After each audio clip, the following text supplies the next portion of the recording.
नमस्कार दोस्तों, एक बार फिर से आप सभी का मैं बहुत बहुत स्वागत करता हूं। भारतीय जनता पार्टी ने अपनी सूची उत्तर प्रदेश में जारी कर दी है। वहीं समाजवादी पार्टी ने भी अपनी सूची जारी कर दी है। लेकिन कांग्रेस पार्टी और बहुजन समाज पार्टी ने अभी तक अपने प्रत्याशियों के नामों का ऐलान नहीं किया है। इस बीच आरएलडी को लेकर खबर आ चुकी है। आरएलडी को बीजेपी ने 2 सीटें दी हैं, मात्र 2 सीटें दोस्तों। एक तो है बिजनौर और दूसरी है बागपत। तो दोनों सीटों को लेकर आरएलडी ने भी अभी अपने उम्मीदवारों के नाम का ऐलान कर दिया है। दोस्तों, बिजनौर से चंदन चौहान को आरएलडी ने टिकट दिया है। वहीं बागपत से राजकुमार सांगवान को अपना प्रत्याशी बनाया है। और जो विधान परिषद के लिए उत्तर प्रदेश में विधान परिषद का चुनाव होने वाला है, 13 सीटों को लेकर यहां पर एक सीट पर योगेश चौधरी को अपना उम्मीदवार बनाया है आरएलडी ने। तो बागपत से राजकुमार सांगवान और बिजनौर से चंदन चौहान को आरएलडी ने टिकट दिया है।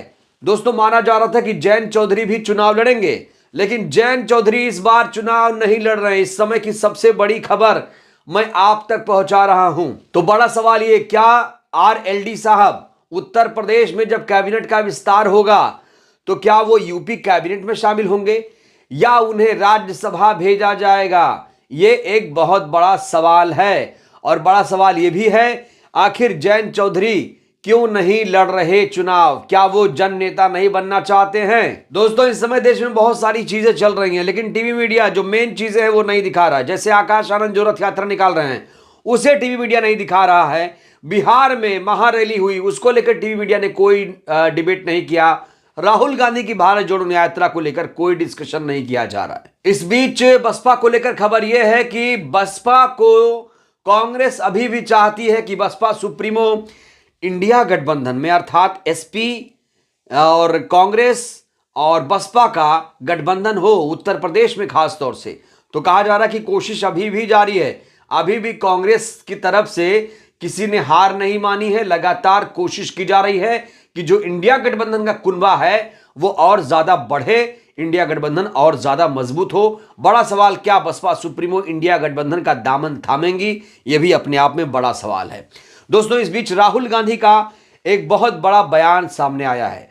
राहुल गांधी ने एक बड़ा बयान देते हुए कह दिया है कि भारत में बेरोजगारी चरम पर है। इतना ही नहीं, उन्होंने कहा कि भारत में बेरोजगारों की जो हालत है वो बांग्लादेश, भूटान और पाकिस्तान से भी बदतर है। यानी राहुल गांधी ये कह रहे हैं कि पाकिस्तान और भूटान, बांग्लादेश में जो बेरोजगारों की हालत है वो भारत से अच्छी है। यानी राहुल गांधी यहां पर बताने की कोशिश कर रहे हैं कि जो बेरोजगारी है भारत में वो चरम पर है। राहुल गांधी ये कहने की कोशिश कर रहे हैं कि पाकिस्तान में बेरोजगारों की हालत अच्छी है बनिस्बत भारत के। देखिए जरा राहुल गांधी ने किस तरीके से मोदी सरकार पर हमला बोला है। आपको मालूम है कि हिंदुस्तान में पाकिस्तान से दुगनी बेरोजगारी है। सुना आपने, राहुल गांधी कह रहे हैं कि भारत में पाकिस्तान से दोगुनी बेरोजगारी है। क्या भारत सरकार राहुल गांधी के इस बयान का संज्ञान लेगी? क्या केंद्र सरकार इस बयान को मानेगी जो राहुल गांधी आरोप लगा रहे हैं? बड़ा सवाल यह है। तो राहुल गांधी बेरोजगारी का मुद्दा उठा रहे हैं, कह रहे हैं कि जीएसटी और नोटबंदी इसका सबसे बड़ा कारण है बेरोजगारी का। राहुल गांधी बता रहे हैं कि भारत में भयंकर बेरोजगारी आ चुकी है और जो मौजूदा सरकार है उसके पास बेरोजगारी का खत्म करने का जो सलूशन है, समाधान नहीं है। दोस्तों, राहुल गांधी ने बेरोजगारी के मामले को लेकर एक ट्वीट किया है। लिखा कि देश के युवाओं को एक बात नोट कर लेनी चाहिए, नरेंद्र मोदी की नीयत ही रोजगार देने की नहीं।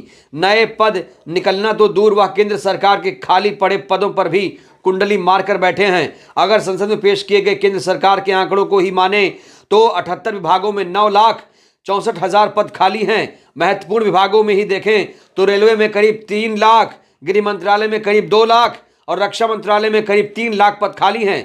क्या केंद्र सरकार के पास इस बात का जवाब है कि 15 प्रमुख विभागों में 30% से अधिक पद खाली क्यों हैं? झूठी गारंटियों का झोला लेकर घूम रहे प्रधानमंत्री के अपने ही कार्यालय में बड़ी संख्या में अति महत्वपूर्ण पद खाली क्यों हैं? तो दोस्तों, राहुल गांधी लगातार बेरोजगारी, भ्रष्टाचार, नोटबंदी और जीएसटी जैसे मामलों को लेकर केंद्र सरकार को घेर रहे हैं। नफरत क्यों फैल रही है? यह नफरत का देश नहीं है, आप सब जानते हो। दोस्तों आपको बताऊं तो राहुल गांधी 3 मार्च को बिहार की राजधानी पटना में थे, जहां पर आरजेडी की एक बहुत बड़ी रैली हुई थी, महारैली हुई थी। इस रैली में शामिल होकर राहुल गांधी ने नफरत का मुद्दा भी उठाया। कहा कि ये लोग नफरती लोग आ गए हैं जो हिंदू मुसलमान के बीच के खाई को और ज्यादा गहरा कर रहे हैं, हिंदू मुसलमान में जहर घोल रहे हैं और समाज को बांटने का काम कर रहे हैं। देखिए राहुल ने क्या कहा। ये बिहार जो है देश की राजनीति का नर्व सेंटर है, यहां से ही शुरुआत होती है। तो दोस्तों विपक्ष अपना काम कर रहा है, चाहे आकाश आनंद हो, चाहे राहुल गांधी हो, मायावती जी हो, अखिलेश यादव हो, तेजस्वी यादव हो, लालू यादव जी हो, तमाम लोग अपना काम कर रहे हैं। केजरीवाल जी भी अपना काम कर रहे हैं और जरूरत भी है विपक्ष मजबूती से चुनाव लड़े। हो सकता है कि विपक्ष की सीटें इस बार जो माहौल है वो बीजेपी से ज्यादा हो जाएं और कहा जा रहा है कि ऐसा हो सकता है क्योंकि जिस तरीके से भारतीय जनता पार्टी ने अपनी सूची जारी की है वो जो कैंडिडेट होने चाहिए वो जिताऊ नहीं लग रहे, ऐसा कहा जा रहा है। दोस्तों बीजेपी ने जो टिकट बांटे हैं उसमें बहुत सारा झोल है, कहा जा रहा है कि जबरन लोगों को प्रत्याशी बनाया गया है और 2 उम्मीदवार ऐसे हैं जिन्होंने बीजेपी का टिकट लौटा दिया है। पवन सिंह के बाद अब बाराबंकी से उपेंद्र रावत ने भी बीजेपी का टिकट लौटा दिया है। दोस्तों बाराबंकी सांसद उपेंद्र रावत ने टिकट इसलिए वापस किया क्योंकि उनका एक अश्लील वीडियो इस समय वायरल हो रहा है जिसे वो डीप फेक बता रहे हैं और डीप फेक का आजकल लोग सहारा ले रहे हैं, यानी आप गंदा काम भी कर दो और कह दो कि ये डीप फेक है। तो इस तरह से डीप फेक का इस्तेमाल किया जा रहा है। तो आपको बता दें कि बीजेपी ने जो पहली सूची जारी की थी उसमें 195 प्रत्याशी थे और पवन सिंह जो आसनसोल से उम्मीदवार थे, पवन सिंह जो भोजपुरी स्टार हैं, उन्होंने भी अपना टिकट लौटा दिया है। तो इस बार बीजेपी की हालत बहुत ज्यादा पतली है। भले बीजेपी 400 पार का नारा दे रही है दोस्तों, लेकिन इस बार जो हवा है बदल चुकी है। अब धीरे धीरे लोग समझने लगे हैं कि जो वादे किए गए थे वो पूरे नहीं किए जा रहे हैं, सिर्फ और सिर्फ धर्म के नाम पर वोट मांगने की कोशिश की जा रही है। दोस्तों पटना की महारैली में लालू यादव जी ने मोदी पर हमला बोला। दोस्तों लालू यादव जी ने कहा कि मोदी आए दिन परिवारवाद की बात करते हैं, लेकिन वे ये क्यों नहीं बताते कि उनका परिवार क्यों नहीं है। इसके बाद जानते हैं क्या हुआ? ठीक वैसे हुआ जैसे मैं भी चौकीदार हूं एक बार नारा चला था 2019 में, इस बार चल रहा है मोदी का परिवार। लालू यादव जी ने जैसे ही मोदी पर इस तरह हमला बोला, मोदी का परिवार कैंपेन शुरू हो गया। सारे जो बीजेपी के नेता हैं उन्होंने अपने एक्स हैंडल पर, ट्विटर हैंडल पर नाम के आगे मोदी का परिवार लिखना शुरू कर दिया। कई लोगों ने ब्रैकेट में एक्स अकाउंट के अपने बायो में अपने नाम के आगे ब्रैकेट में मोदी का परिवार लिखना शुरू कर दिया है। उधर विपक्ष ने भी हमला बोलना शुरू कर दिया है। विपक्ष ने कह दिया है तो क्या अंबानी अडानी भी मोदी के परिवार हैं? दरअसल अंबानी अडानी ही इस सरकार के असली परिवार हैं। इस सरकार को गरीबों से कोई लेना देना नहीं है, बेरोजगारी, महंगाई, भ्रष्टाचार से कोई मतलब नहीं है। यह सरकार सिर्फ और सिर्फ लोगों को छलने के लिए है और धर्म के नाम पर राजनीति करने के लिए है।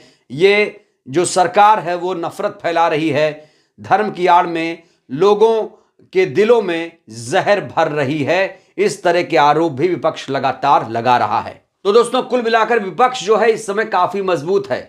अब खबर है कि मायावती जी को भी इंडिया गठबंधन में लाया जाएगा, कोशिश जारी है। मायावती जी ने अभी अपने उम्मीदवारों की सूची भी जारी नहीं की है। कहा जा रहा है कि 15 मार्च तक वो अपनी पहली सूची जारी कर सकते हैं, लेकिन कहा जा रहा है इस बीच एक खेला होगा, एक ऐलान हो सकता है उनकी तरफ से। एक बार फिर से क्या मायावती जी गठबंधन को लेकर कोई निर्णय लेंगी, कोई ऐलान करेंगी, इसको लेकर दोस्तों हमें इंतजार करना पड़ेगा। बहरहाल दोस्तों इस वीडियो में फिलहाल के लिए बस इतना ही। क्या लगता है विपक्ष मजबूत कितना है, इस सवाल को लेकर दोस्तों आप क्या सोचते हैं? अपनी प्रतिक्रिया आप लोग जरूर दीजिए। बहुत बहुत धन्यवाद, शुक्रिया। जय भारत, जय संविधान।